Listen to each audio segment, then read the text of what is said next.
ग्राम विकास हो, शिक्षा विकास हो, हेल्थ विकास हो, कुछ भी हो, उन सभी के साथ जोड़ा गया है। इसलिए हर एक भारतीय नागरिक, हर एक सिटीजन को ज्यादा उत्साह है, चेकअप करना अनिवार्य है।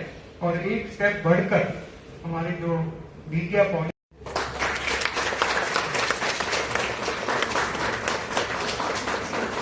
ये भेंट का कोई मोल नहीं है और फिर भी मेरे हिसाब से अनमोल है। तो પોઝિટિવ થઈ ગઈ ત્યારથી આ સંસ્થાનું નામ સાંભળ્યું છે અને આ સંસ્થા ખરેખર એક એટલું સારું સેવાનું કામ કરી રહી છે।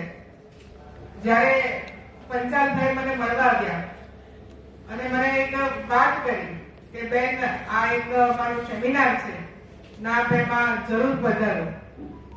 મારી સાથે મંચ પર ઉપસ્થિત આ સંસ્થાના હું ભીષ્મ પિતામહ કહીશ એવા ઉનાણીજી, બેન નંદીજી, સુરેશજી, ઉત્પલજી, કે એના કોઈ લક્ષણ હોય એના માટે લોકોને અવેર કરવા જોઈએ। તો કોઈને આ ડિસીઝ થાય તો એ તરત જ કોઈ સારા આઈ ડોક્ટરને એ કોન્ટેક્ટ કરે। બીજી વાત હું કહીશ કે આને આપણે સાદી, મને હમણાં જ લિફ્ટમાં આવતા ભાઈ બતાવતા હતા કે શરૂઆતમાં ખબર પડતી નથી કે આ શું થાય છે। જ્યારે પેશન્ટ ડોક્ટર પાસે જાય છે ત્યારે એ ટોટલી એને પ્રોબ્લેમ થઈ ગયો હોય છે અને ત્યાર પછી ઘણી વખત ઓપરેશન પણ કરવું પડતું હોય છે।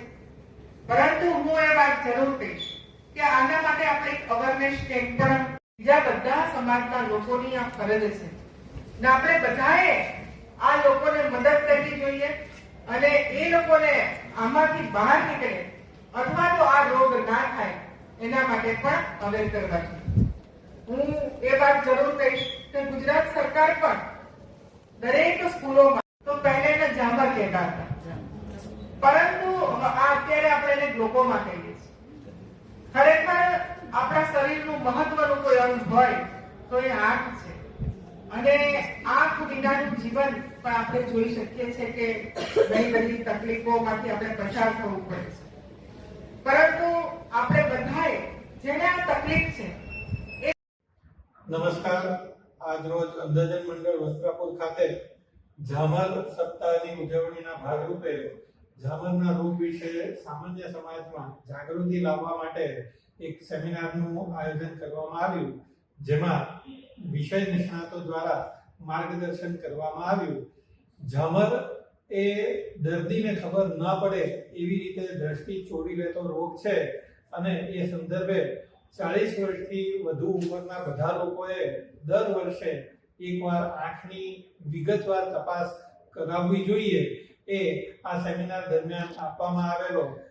આજે બ્લાઇન્ડ પીપલ એસોસિએશન ખાતે રાષ્ટ્રીય અંધત્વ અને દ્રષ્ટિ ખામી નિયંત્રણ કાર્યક્રમ ગુજરાત રાજ્ય તથા સાઇટ સેવર્સની સાથે મળીને આપણે ખૂબ સુંદર વર્કશોપનું આયોજન કરી રહ્યા છીએ। તારીખ 8 માર્ચથી તારીખ 14 માર્ચ સુધી સમગ્ર વિશ્વમાં ઝામર સપ્તાહ શરૂ થઈ રહ્યું છે।